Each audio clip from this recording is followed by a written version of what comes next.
Circle है और इस सर्कल को ये सोच के मत देखना ये किसका सर्कल है। ये सर्कल में ये चेक करना इसमें आपके परिवार के कोई जमा कर दो।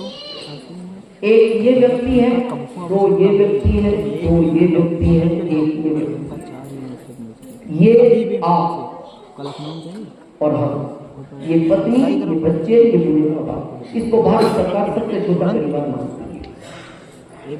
हम भाग किसके लिए रहे? इनके लिए। क्यों भाग रहे हैं? ये दूसरे का परिवार छोड़ जाए, हमारी जिम्मेदारी बनती है इसको तकलीफ ना। इसको कपड़े चाहिए दिलाओ, इसको गहने चाहिए दिलाओ, इसको बंगला चाहिए बनवाओ, ये हमारी जिम्मेदारी है। इनको इस दुनिया में लाए, ये हमारी जिम्मेदारी है। ये माता पिता हमें इस दुनिया में लाए, जो इस सुनहरी दुनिया को देख रहे हैं, इनका पालन पोषण करना दिन रात। घर बनाना है, कार लानी है, बच्चों को कहाँ पढ़ाना है, माता पिता का कहाँ इलाज होगा, सारी जिम्मेदारियां। पर रिश्तेदारी में क्या देंगे करना है, और उन्हीं जिम्मेदारियों के चलते सबसे पहले इसका स्वास्थ्य बिगड़ता है। परिवार में सबसे पहले स्वास्थ्य इसका बिगड़ता है, क्योंकि दिन रात टेंशन में रहता है, सोचता रहता है। और उसी सोच में कई बार तो ऐसा होता है कि ये बाइक से सोचता सोचता यही भूल जाता है मेरे को इधर जाना था, इधर जाना था, और इधर ना लोगों के सामने से आती उधर जिसको फिसल जाती है और ये पटाखा फूट जाता है। कई हजार लोग ये वाले, ये नहीं, ये वाले सुबह परिवार से मिल के जाते हैं, रात को इस परिवार से नहीं मिलता। खाली एक बार विचार करना। बहुत लोग कहते हैं जैसे कोई साहब ने हमें जॉब क्या जरूरत है। बहुत लोग कहते हैं लोग आरसी में दीवाने हो गए। अरे यही तो मेन कारण है। बात जाने की नहीं है, जो आया है वो जाएगा, ये कड़वा सच है, अटल सच है। और हम कहते हैं इसमें परेशान भी नहीं होना चाहिए। क्यों होना? जो चीज का सत्य पता है, जो आया है वो जाएगा। तो एक काम तो हो चुका है हमारे साथ, आने वाला बचा कौन सा? जाने वाला। तो अभी हम कहाँ बैठे? ये बीच वाले कहते हैं, इसको बोलते आरएस। रेलवे में टिकट मिलता आरएस, और आप टीटी को पूछते परिवार साथ दिल्ली जाना आने से, वो कहता घबराओ मत, किसी भी स्टेशन पे कंफर्म हो जाएगा। डेली 10 लाख लोगों को कंफर्म करता है, डेली। हमारा भी होता है। दुख इस बात का नहीं है चले गए। आखिरी टाइम में बेटा पिता को कंधा देता है, ये बुरी बात नहीं है। लेकिन जब पिता बेटे को कंधा देता है, ये बुरी बात। दुख तो इसी बात का है, पिता है बेटा चला गया। और सबसे ज्यादा यही घटना भारत में है, माता पिता है बच्चा चला गया। तो जाने का भी दुख नहीं, जो लिखा था वो लिखा था। इनकी आर्थिक स्थिति जो बिगड़ती है, यहाँ बहुत सारी बहन बेटियां बैठी के बाद स्टेज से कहीं सोना नहीं देती। हम पूरा भारत घूमते, जब पति का साया पत्नी के सर से उठता है ना, इस परिवार को चलाने के लिए इसको किस दौर से गुजरना पड़ता है, सुन के भी रोह कांप उठती है। बच्चे छोटे, माता पिता बूढ़े हो गए, पति का सारा होते हैं। उसी समय आरसी की आवश्यकता होती है। बहुत लोग कहते हैं मैं व्यवस्था करके जाऊंगा भाई अपने परिवार की, 2 मिनट नहीं देता हूं।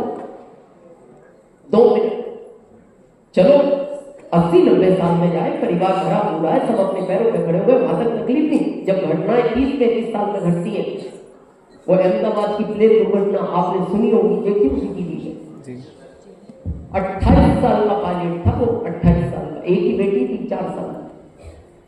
जन्मदिन था उसका 4 दिन बाद, उसका माथा चूक के निकला था घर से और कहते गया था बेटा पहली बार विदेश जा रहा हूँ के, और तुम्हारे लिए विदेश से अच्छे खिलौने लाऊंगा, और ऐसा जन्मदिन तुम्हारा कभी नहीं बनेगा जैसा मैं बनाऊंगा।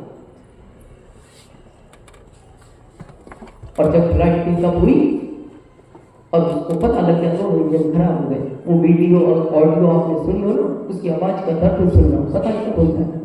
सर दोनों इंजन खराब हो गए, कंट्रोल मिलता है, घबराओ मत, किसी भी रनवे पे उतार दो, सारे रनवे खाली करवा दिए गए। फिर वो बोलता नहीं सर, रनवे तक अपनी हमारी हो सकता है चंद सेकंड बाद मेरी आवाज भी बंद होता है। बस मेरा एक ही निवेदन है, मेरी बेटी तक ये संदेश पहुंचा देना, मैं अपनी बेटी को प्यार बहुत करता था, बस इसके बाद उसकी आवाज बंद। क्या लगता है ये बच्चे पिता की आंखों में सपना दिल के बड़े होते हैं। जिस दिन पिता इनके सर से साया उठ जाता है उस दिन बच्चे खत्म हो जाते हैं। हमें आज भी 2006 की घटना याद है। हम दिल्ली से रतलाम जा रहे थे, राजधानी में 4:30 बजे थी, 17 साल का लड़का होगा। तो हम A1 में थे, 2 सीटें रखी है A1 में, तो इधर तो इधर। उस बच्चे की नीचे वाली थी, हमारी ऊपर वाली थी। हमसे बोलता है सर आप सीट एक्सचेंज करेंगे क्या? हमने कहा क्यों बेटा? बोले मैं पढ़ना चाहता हूँ, थोड़ा नीचे डिस्टर्बेंस है, ऊपर बैठ के पढ़ लूँगा। हमने कहा दे लो। फिर हमने पूछा कहाँ जा रहा है? बोले सर कोटा जा रहा हूँ, पढ़ता हूँ कोटा में। तो कहाँ के रहने वाले? वो सीवान डिस्ट्रिक्ट का हूँ। तो एक जनरल हमसे से हमने कहा बेटा पापा क्या करते हैं? वो रो पड़ा पापा के नाम से। तो हमें भी लगा, हमने कहा बेटा गलत कह दिया हमने। बोले नहीं सर। मैंने रो क्यों पड़े? बोले मेरे पापा, मैं 7 साल का था, मेरे सर से मेरे पापा का साया बन गया। मेरे 2 छोटे भाई बहन, मेरी माँ है। मरते टाइम उन्होंने मेरा हाथ पकड़ के कहा था बेटा तुम्हारे बाद इस परिवार की जिम्मेदारी में तुम्हें सौंपता, तुम्हारे भाई बहन को तकलीफ ना हो, तुम्हारी माँ को यह एहसास नहीं हो सके कि मैं नहीं। तो हमने कहा बेटा पढ़ो। बोले मैं शर्म में पढ़, मेरा मन भी नहीं होता, मैं सिर्फ जी रहा हूँ परिवार से, पिता से वादा किया था, इच्छा मेरी जी की नहीं होती। पढ़ने में मैं बहुत देर था सर, 7 मिनट। एक बार मेरे 99 आते थे, एक बार 98 आए। मेरे को डर लगा पिता डांटेंगे, मैं उनके पास गया, मैंने कहा छूटे पापा 1% कम आए, 98 आए। उन्होंने कहा बेटी चिंता मत करो, जब तक तुम्हारा पिता जिंदा है तुम्हें घबराने की जरूरत नहीं है। हर रेस में भाग लो, पिता जिताएगा। लेकिन जिस दिन मेरे पिता इस दुनिया से गए हैं, मैं जिंदगी की मेरे साथ गया, सिर्फ इसलिए जी रहा हूँ मेरे भाई बहन ने छूटे। इतना पढ़ जाओ ताकि उनको मैं किसी लायक बता सकूं। उनसे पूछो जो नहीं। हम किसी प्रोफेशन के विरोध में नहीं, आप कभी गंभीरता से सोचना। ये डॉक्टर है, वकील है, चार्टेड है, 2 लाख लाभ हमसे। जिस दिन इस दुनिया से जाएगा इसका डॉक्टर इसके साथ चला जाएगा, इसका वकील इसके साथ चला जाएगा, इसका इंजीनियर इसके साथ चला जाएगा। लेकिन आरसी में भी तो घटना घटेगी। मान लो यहाँ IAS ऑफिसर है तो ये खाली हो गया। जब IAS ऑफिसर इस दुनिया से गया, पद खाली हो, तो इस परिवार से इस पद पे किसको बैठाएंगे? सिस्टम को। क्या ये 2 लाख हर महीने इस परिवार को जिंदगी कराएगा? ये भी सिस्टम नहीं है। पर इस सिस्टम में देखो आप, हमारे इस अभियान के सफायक स्वर्गीय श्री रत्नेश जैन काफी लोग जानते हैं। सफायक की लागत कितना होता है? लगभग 8 लाख पर। 43 साल की उम्र थी, बेटी 11 साल की है, बेटा 5 साल का है, माता जी 75 की, बाबू जी 80 के, और मैडम की उम्र उनकी सुबह जी की 40 है। दुनिया से चले और घटना बड़ी नहीं थी। इनके धर्मगुरु आ रहे थे, बरसात का टाइम था, जैन और 300 लोग इकट्ठे थे। उधर से 3 बच्चे छोटे से बाइक पे तेज आए, भीड़ देख के घबरा के उन्होंने अगला ब्रेक बाइक का लगा दिया, बाइक स्लिप हो गई, वो भीड़ में घुस गई, कई लोगों से टकराई, कई लोग गिरे, सब गए, 2 लोग बेहोश। एक स्वर्गीय श्री रत्नेश जी थे, एक और हॉस्पिटल ले गए, 7 घंटे बाद उसको भी होश आ गया, लेकिन इनको होश नहीं आया। डॉक्टर ने कहा ऑपरेट करेंगे, 24 घंटे के बाद डॉक्टर ने कह दिया आज नहीं सो। या कितने लोग जानते हैं स्वर्गीय श्री रत्नेश जैन की दुनिया में नहीं? ये परिवार भी जानता हो, उनका परिवार है तो जानता ही हो, लेकिन इनमें एक व्यक्ति अभी भी नहीं जानता कि स्वर्गीय श्री रत्नेश जैन जी का, वो है इनका बेटा। उसको नहीं बताया गया आता। ऐसा लगता है कि सदमे में न चला जाए, क्योंकि 5 साल का बच्चा है। ये पहला ऐसा बच्चा है जो माँ से ज्यादा पिता को प्यार करता है। ज्यादातर बच्चे माँ को प्यार करते हैं।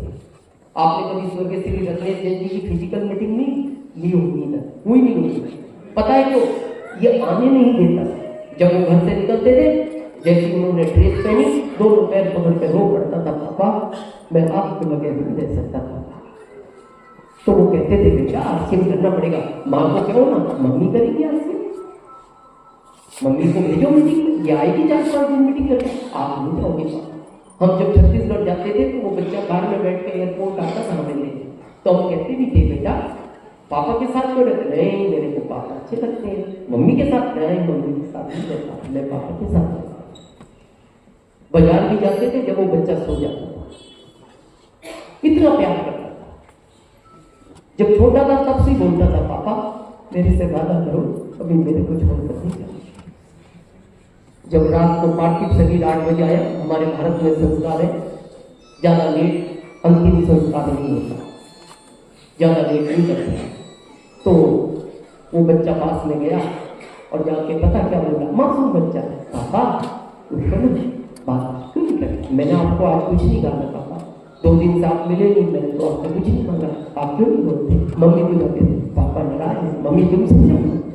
तो किसी को लगा तुम बताना, पूछ रहा है, पापा चुप है, सब लोग रहे। तो उसको वहां से हटाया गया। आज भी वो पूछता है, माँ मेरे पापा कहाँ है, कब आएंगे? बेटा तुमने 5 साल नहीं जाने दिया, दूर मीटिंग करने गए, माँ कितनी दूर चले गए, सबके पापा तो साल को आ जाते हैं, मेरे पापा नहीं, मेरा मन नहीं है, बुलाओ मेरे को वही भेज दो जहाँ मेरे पापा है। क्या शब्द है, शब्द समझो, मेरे को वही भेज दो जहाँ मेरे पापा है। कौन भेजेगा? मम्मी फोन पे बात होगी? नहीं बेटा, नेटवर्क नहीं मिलता। एक दिन उसने कहा, माँ मैं कभी आरसिंह वाले किसी अंकल से पूछूंगा, मेरे पापा से मेरी बात नहीं होती। तो उनको लगा वो कहना नहीं सच्चाई, क्योंकि सबको तो क्या पता, बच्चे को पता है कि नहीं। तो एक दिन कहा, बेटा नेटवर्क रात में लगता है, 2 बजे बात होती है, तो माँ रात को 2 बजे कराना। बेटा तुम सोए रहते हो, माँ उठाना, बेटा स्कूल लेट है, नहीं माँ स्कूल भी जाऊँगा लेकिन मेरे पापा से बात करना।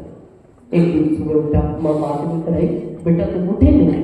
बोले माँ पानी डाल देती मेरे ऊपर, बाल्टी करके डाल देती मेरी बातों का। मेरे स्कूल में भी मम्मी दिल्ली आया, कभी उसको देखना, उसको कुछ नहीं पता, बहुत मासूम, क्योंकि उसको तो पता ही नहीं दुनिया क्या होता है। अभी दिल्ली हमें मिला, हमारे पास भाषण आके बोलता, दिनेश अंकल मेरे पापा कहीं नहीं थे, क्या हो बेटा? अंकल मम्मी बोलती है मेरे पापा को भूल नहीं लगता। अंकल आपके फोन से शायद लग जाए, एक बार बात कराऊंगी अंकल आपके फोन से, कभी मिले ना अंकल आज का मैं पैसे दूंगा आपको बात करने के, मेरे पापा दे देंगे, मैं कहूँगा दिनेश अंकल के पैसे। उन्होंने फोन से बात, कौन बात कराएगा? थोड़ा सा सोचो, अगर आरसी नहीं होता क्या होता इस परिवार?